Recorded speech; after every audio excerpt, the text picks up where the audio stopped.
440। कैमरे को नीचे करो। 440 कितनी हो गई? 440। इधर कनेक्शन दिखाओ। अपने जैसे इसको आउटपुट में लगाया वोल्ट मीटर को, तो कितनी दे रहा है इधर? इधर दिखाओ भैया, 440। इधर दिखाओ कितनी दे रहा है? 440। कहने का मतलब है जो अपना ये ट्रांसफार्मर है ये कौन सा है? स्टेप अप है। ये क्या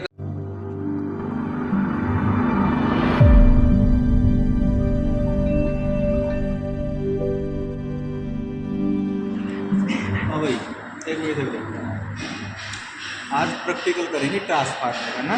ये अपने ट्रांसफार्मर हिंदी में कहते हैं इसको परिणामी, अपने गांव में क्या कह देते हैं? डीपी। अब जो अपन यूज करते हैं वो तो क्या होता है, थोड़ा बड़ा होता है, लोड ज़्यादा रहता है, तो उसमें उसको ठंडा करने के लिए क्या कर देता है, उस टैंक में क्या कर देता है? ऑयल। ठीक है, ये भी अपना वो ये कार्य वही करेगा, लेकिन छोटा होने के कारण इसमें ठंडा करने के लिए इधर छिद्र कर रखे हैं, उनकी सहायता से ठंडा हो जाता है। अब देखो ट्रांसफार्मर का क्या कार्य होता है? वोल्टेज को बढ़ाना व घटाना। ठीक है, इसका कार्य ये होता है। इलेक्ट्रिकल फील्ड में ट्रांसफार्मर की आवश्यकता इसी वजह से पड़ी थी कि वोल्टेज को बढ़ाना और बढ़ाने के लिए ट्रांसफार्मर का प्रयोग किया जाता है। अब ट्रांसफार्मर में दो वाइंडिंग होती है, एक तो प्राथमिक और एक द्वितीयक।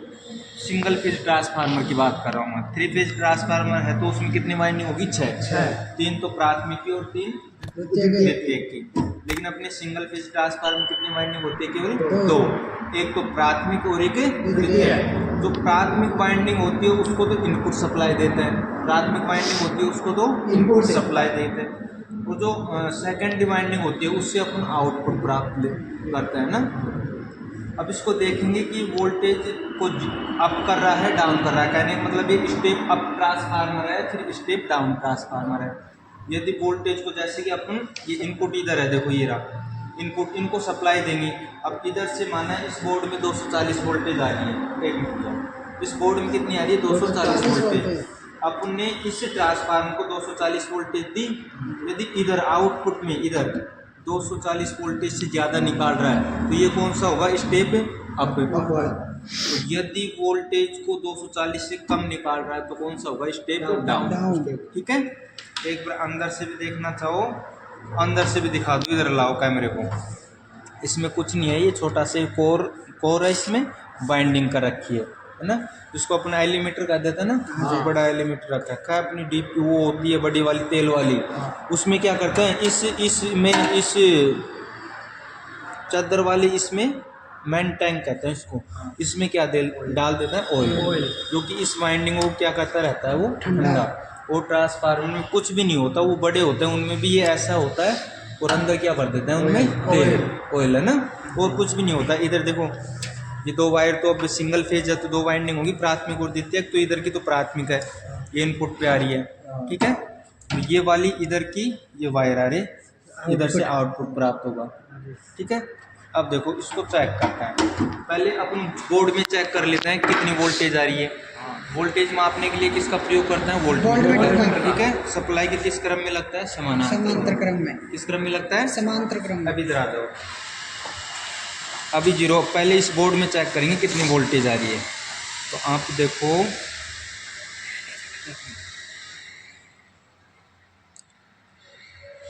करीबन 240, ठीक है। 240 आ रही है इस बोर्ड में। हाँ जी। अब मैं उठाता हूँ, अब ये 240 वोल्टेज किसको देंगे? अपने ट्रांसफार्मर, ठीक है।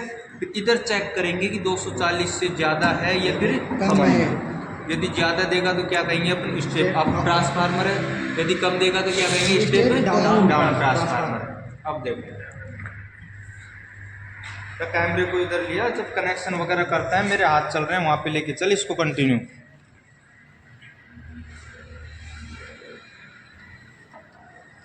अब इधर देखो, इसको इनपुट सप्लाई दे दी ट्रांसफार्मर को, ठीक है। अब इसमें प्राथमिक वाइंडिंग में कितनी जा रही है? अभी चेक किया था हमने 240, ठीक है। अब इधर चेक करेंगे आउटपुट में ये कितना निकाल रहा है। अपना वोल्ट मीटर ये रहा, इसको यहाँ पे नहीं, यहाँ पे रख लेता हूँ। इधर दिखाना भाई कैमरे से, है ना, इधर देखना।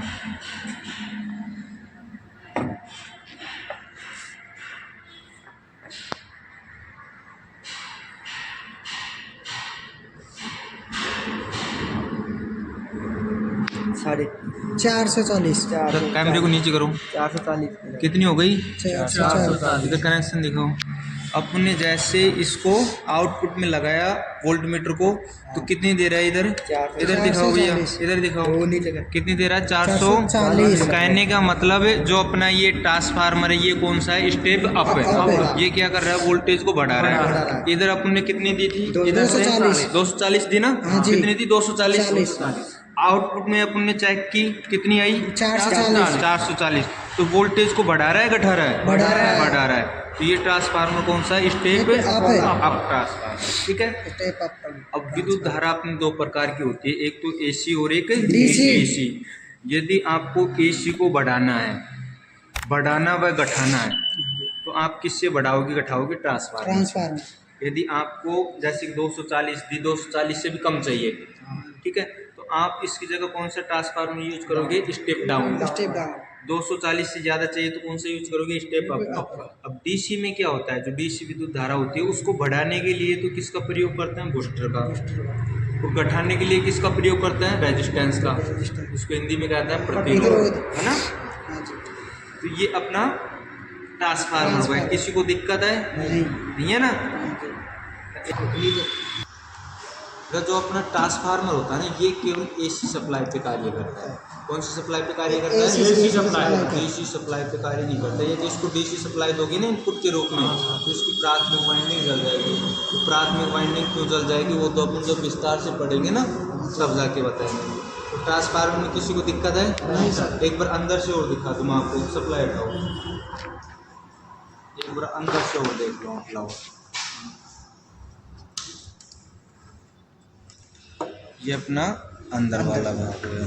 अब देखो ये होती है कोर। ट्रांसफार्मर पे जिस भाग पे वाइंडिंग करता है ना वो क्या कहलाती है? कोर। क्या कहलाती है? कोर। और ये नीचे लाओ और कैमरे को नीचे लाओ, नीचे लाओ, देखो ये कोर दिखाई दे रही है। अब ये देखो ये पत्तियों से बना है ना, मोटे लोहे से नहीं है ना, पत्तियों का बना हुआ है। अब ये पत्तियों का क्यों बनाते हैं? देखो